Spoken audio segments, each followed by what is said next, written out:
बार भारतीय वजीर आजम नरेंद्र मोदी मुमकिन तौर पर G7 सरबराही इजलास में शिरकत नहीं करेंगे। कनेडियन हुकूमत ने मोदी जी को इजलास में शिरकत का दावतनामा भेजा ही नहीं। कनाडा ने भारत को ही नहीं बुलाया। हाँ, उनको जो इनविटेशन एक्सटेंड की जा रही थी कैंसिल कर दिया और उनसे कहा कि भाई साहब thank you very much, we don't want to see you, यानी हम आपको नहीं मिलना चाहते। जो G7 समिट है इसमें फ्रांस भी शामिल है, तो इसका मतलब ये है कि ये बहुत ही महदूद मुमालिक का एक अलायंस है। तो इसमें अगर फ्रांस भी शामिल है तो फ्रांस की भी मर्जी शामिल होगी कि मोदी साहब को ना बुलाएं। तो इसमें यूएसए भी शामिल है, तो यकीनन इसमें यूएसए की भी मर्जी होगी कि जनाब मोदी साहब को ना बुलाएं। अब तू गया बेटा, अब तू गया, देख तेरी औकात मैं दिखाता हूँ तुझे। सीधी एक और बड़ी खबर है, भारत को G7 समिट का न्योता मिला। कनाडा के प्रधानमंत्री ने भारतीय प्रधानमंत्री नरेंद्र मोदी से बात की है और आधिकारिक तौर पर भारत को आमंत्रित किया गया है G7 समिट के लिए। प्रधानमंत्री नरेंद्र मोदी की तरफ से किया गया of Canada, congratulated him on his recent election victory and thanked him for the invitation to the G7 summit and Canada kiss later this month. इस बार कनाडा में ये होने जा रहा है। यकीन जानिए मेरा दिल दुख रहा है बतौर पाकिस्तानी। ये तो बहुत अच्छा हुआ कि कनाडा ने पीएम मोदी को इनवाइट नहीं किया, लेकिन अब देख लें कनाडा ने पीएम मोदी को इनवाइट कर लिया और वो G7 की समिट में जा भी रहे हैं। इस वक्त की बड़ी खबर है G7 समिट को लेकर। प्रधानमंत्री मोदी G7 समिट में हिस्सा लेने जाएंगे। पीएम मोदी को G7 समिट का न्योता मिला है। नहीं बढ़ता है, यही चीज हमें भारत में नजर आती है कि इंडिया अकेला स्टैंड करना जानता है और विश्व गुरु इज ऑलवेज अ विश्व गुरु, आप उसको पीछे नहीं हटा सकते हैं। एंड आई थिंक सो कि यहाँ पर अगर दुनिया की सारी वर्ल्ड को देखा जाए तो कहते हैं कि हु इज द वर्ल्ड विश्व गुरु, तो उसमें इंडिया का नाम टॉप लिस्ट पर नजर आता है कि इंडिया ही वो विश्व गुरु। मोदी जी को कैनेडियन प्राइम मिनिस्टर ने जो है फोन कॉल करके और G7 के लिए जी हाँ उनको इन्वाइट कर लिया, उनको दावत दे दी और मोदी जी जा रहे हैं G7 में। 5 इंच की छाती थी, ये तो फिर दुनिया तो मतलब ये तो अकेले रह गए। India is the 5th largest economy in the world, effectively the most populous. ये पाकिस्तानी मतलब पाकिस्तानी भिखारी खुद का घर में कुछ भी खाने के लिए नहीं, आटा नहीं है, लेकिन इतना उछल रहा था, इतना कूद रहा था जब हिंदुस्तान को G7 से मतलब इन्विटेशन नहीं है, मतलब कनाडा से, क्योंकि ये बार जो होस्ट कंट्री है कनाडा दोस्तों। लेकिन पाकिस्तानी इतना उछल रहा था, इतना कूद रहा था, जिस तरह ये पाकिस्तानी मीडिया में देख रहा हूँ, जिस तरह ये लोग बोल रहे हैं मतलब नरेंद्र मोदी को इस बार नहीं बुलाया, मतलब भारत अलग थलग पड़ गया, मतलब भारत मतलब अलग थलग पड़ गया, मतलब G7 कंट्री भारत को सपोर्ट नहीं कर रहा है। कनाडा मतलब जो भारत को नहीं बुलाया, भारत का जब प्राइम मिनिस्टर नरेंद्र मोदी जी, जिस तरह ये लोग डेंडरा बजा रहा था पाकिस्तानी। लेकिन दोस्तों अभी ये इन्विटेशन अभी आ गया और हम लोग का जो प्राइम मिनिस्टर जी G7 में भी अटेंड भी करेगा।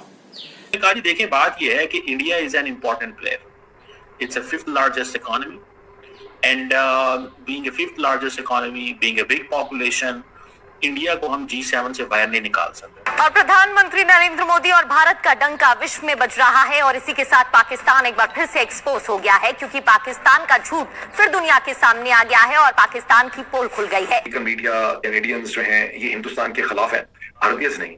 अमेरिका को, मगरबी दुनिया को हिंदुस्तान की बड़ी जरूरत है। और कंट्रीज हैं G7 में भी जो कंट्रीज हैं उनकी तरफ से ये पुश किया गया कि आप इंडिया को टेबल पर लाएं, इंडिया को आप इस समिट से बाहर नहीं रख सकते। लेकिन बाकी जो 6 के 6 देश थे उन्होंने सबने कनाडा से कहा कि भैया ऐसा है, ये तुम्हारी जो भी समस्याएं हैं उनको भूल जाओ, मोदी को तो बुलाना ही पड़ेगा।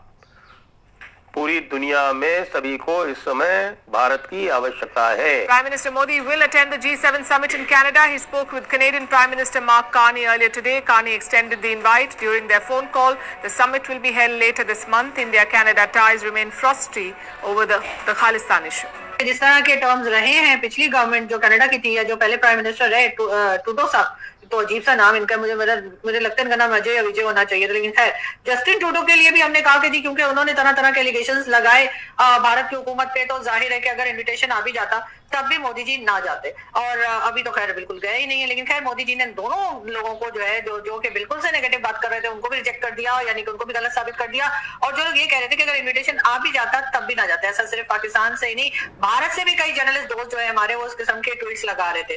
तो हमने कहा चलो हम भी ये कह देते हैं। लेकिन जी अब हुआ ये कि मोदी जी को कैनेडियन प्राइम मिनिस्टर ने जो है फोन कॉल करके और G7 के लिए जी हाँ उनको इन्वाइट कर लिया, उनको दावत दे दी और मोदी जी जा रहे हैं G7 में। जी हाँ, पहले तो यही कहा जा रहा था कि मोदी जी नहीं जाएंगे और कनाडा से नहीं कहा गया, और कई तरह की जो आप लोग समझते हैं मीम वगैरह बनते हैं सोशल मीडिया पर वो बनाए जा रहे थे। उसके साथ साथ ये भी कहा जा रहा था कि नहीं जाएंगे, अगर इन्विटेशन आ भी गया तब भी नहीं जाएंगे। हालांकि ऐसा बहुत कम होता है, इसलिए कि मोदी जी तो पाकिस्तान भी आ गए थे बिना इन्विटेशन के, आप लोग तो जानते ही। हम तो अभी तक बता के हमारे गले सूख गए कि जी मोदी जी को इन्वाइट नहीं किया गया था नवाज शरीफ साहब की 89 की शादी में, लेकिन मोदी जी आए थे, बिरयानी भी खाई थी, साड़ी भी देकर गए थे, और साड़ी के बाद उन्होंने ऑपरेशन सिंदूर भी कर दिया। ये भी एक बात है कि जब वो आए थे फिर उससे बहुत टाइम के बाद उन्होंने ऑपरेशन सिंदूर किया है, मगर खैर मोदी जी ने वो भी कर गुजरे। तो अब कहा ये जा रहा था कि जी कनाडा नहीं जाएंगे, कनाडा अगर इन्विटेशन दे भी देगा तब भी नहीं जाएंगे। वैसे तो इन्विटेशन आया कोई नहीं है और बार बार तरह तरह की बातें की जा रही थी। पाकिस्तान में भी एक तरह का सब्जेक्ट ट्रोलिंग चल रही थी वहां पर भारत की, और भारत के अपने अंदर से भी कई लोग जो है वो कुछ इसी किस्म की बातें कर रहे थे कि G7 की टेबल पर आ चुका है, यानी इंडिया अटेंड करेगा G7 की समिट। अब ये कैसे हुआ? क्योंकि G7 जो है उस पे ये कहा जा रहा था कि कनाडा इंडिया को इनवाइट नहीं करेगा। तो जो ये बात कह रहे थे या इसके ऊपर बहुत खुश हो रहे थे, तो उनका अब वो तज्जिया या अंदाजा गलत साबित हो गया है, क्योंकि ये एक ग्लोबल रीअलाइनमेंट हो रही है। आप ये बात याद रखें कि ऐसा हो नहीं सकता कि आप दुनिया की 5वीं या 4थी बड़ी इकोनॉमी को एक इतनी बड़ी कॉन्फ्रेंस से बाहर रख सके। ठीक है जी। तो इसमें आप ये बात देख लीजिए कि अब हुआ ये है कि जो कार्नी है उन्होंने ये कहा है कि इंडिया जो कि दुनिया की इतनी बड़ी इकोनॉमी है, 5वीं बड़ी इकोनॉमी है, उसको हम इस समिट से बाहर नहीं रख सकते, ये उनका कहना था। अच्छा, इससे पहले कि मैं आपको ये सुनवाऊं कि उन्होंने क्या कहा, इसमें ये बात याद रखें कि कहा यह जा रहा है कि G6 का पुश भी था। G6 की तरफ से ये पुश किया गया कि ऐसा नहीं हो सकता, यानी G6 के जो कंट्रीज हैं, यानी जो और कंट्रीज हैं, G7 में भी जो कंट्रीज हैं, उनकी तरफ से ये पुश किया गया कि आप इंडिया को टेबल पर लाएं, इंडिया को आप इस समिट से बाहर नहीं रख सकते और भारत को आपको इस समिट में बुलाना पड़ेगा।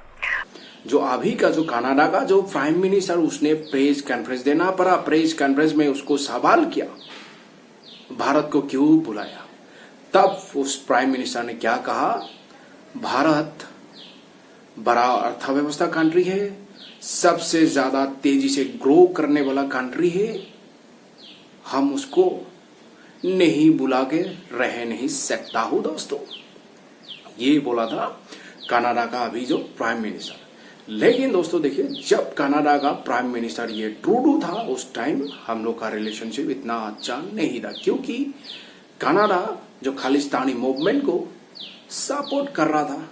लेकिन एक घटना जो हादसा हुआ था, कनाडा का उस टाइम का जो प्राइम मिनिस्टर ट्रूडो मतलब हिंदुस्तान को दोषी ठहराया था, मतलब एक कनाडा सिटीजनशिप ने क्या मर गया खालिस्तानी नेता ये बोल रहा था कि हिंदुस्तान ने आके ये क्या है। लेकिन हिंदुस्तान ने बार बार कहा कि ये हिंदुस्तान ने ही क्या, भाई हिंदुस्तान कोई इन्वॉल्व नहीं है। लेकिन उस टाइम का प्राइम मिनिस्टर जो कनाडा का ट्रूडो ने ये बार बार हिंदुस्तान को ही बोला था कि ये हिंदुस्तान ने क्या है, हिंदुस्तान ने क्या।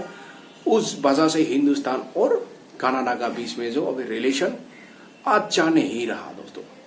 तो इसी फायदा लेके पाकिस्तानी मीडिया इतना उछल रहा था, इतना कूद रहा था कि हिंदुस्तान को नहीं बुलाया G7 में। लेकिन देखिए G7 में दोस्तों 7 कंट्री है, लेकिन 6 कंट्री ऐसा दबाव डाला, जो कनाडा इस बार होस्ट है, मतलब G7 का जो होस्ट कंट्री है कनाडा दोस्तों। तो 6 कंट्री प्रेशर में डाल दिया कनाडा का, आप लोग का कुछ भी प्रॉब्लम हो सकता है इंडिया के साथ, लेकिन इंडिया को बुलाना पड़ेगा, क्योंकि इंडिया बहुत बड़ा कंट्री है, उसका अर्थव्यवस्था भी बहुत बड़ा है, जिस तेजी से वो ग्रो कर रहा है दुनिया में टॉप पे है, जिसका अर्थव्यवस्था देखिए अभी चौथा पे दुनिया में डंका बज रहा है हिंदुस्तान का। अरे भिखारी पाकिस्तानी बहुत उछल रहा था ना अभी पाकिस्तानी मीडिया, पाकिस्तानी जो भी है, अभी पाकिस्तान में बैठ के पाकिस्तानी रोना पड़ेगा और पाकिस्तानी देखना पड़ेगा। ये है हिंदुस्तान का पावर। क्योंकि इस लोग पाकिस्तानी को जिस तरह ऑपरेशन सिंदूर में जिस तरह ये लोग का पिटाई हुआ, हिंदुस्तान फोर्स ने जिस तरह पाकिस्तानी घर में घुस के जिस तरह ये लोग का पिटाई किया, पाकिस्तानी मीडिया बकला गया। अगर हिंदुस्तान को नहीं बुलाएगा ये तो अच्छा है, मतलब भारत अलग थलग पड़ गया। लेकिन देखिए दोस्तों, हिंदुस्तान ऐसा एक कंट्री है, अकेले दम पर लड़ भी सकता है, किसी से हाथ फैलाने वाला कंट्री नहीं है। हिंदुस्तान आज दुनिया को भी हेल्प कर रहा है। पाकिस्तान जैसा भिखारी, भूखा, नंगा कंट्री नहीं है, जिसका घर में खाने के लिए आटा नहीं है, लेकिन ये एक दूसरा के घर में कुछ भी होता है तो पाकिस्तानी ऐसा मतलब लगता है कि पाकिस्तान में कुछ भी हो गया मतलब।